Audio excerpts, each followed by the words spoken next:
Coordinate geometry lets a pair of numbers describe a point, then uses algebra to measure a geometric length. Start at the origin. Move 4 units along the x-axis, then 3 units parallel to the y-axis. The first coordinate is the abscissa and the second is the ordinate. On one horizontal axis, only the x-coordinate changes. The distance from 4 to 6 is the absolute difference, 2 units. Between P and Q, the horizontal change is 2 and the vertical change is 2. Drawing those changes creates perpendicular legs, so PQ is the hypotenuse. Pythagoras gives PQ squared equal to 4 plus 4, which is 8. Taking the positive square root gives 2 square root 2 units.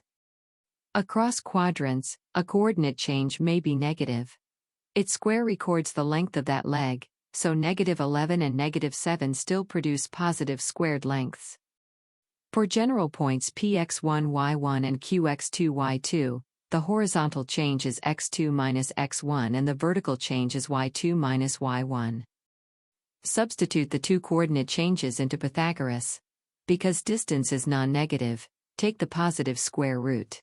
This is the distance formula. Reversing the subtraction changes each sign, but a negative number and its opposite have the same square. Distance therefore does not depend on which point is named first. When one point is the origin, both subtractions simplify. The distance from O to P is square root x squared plus y squared.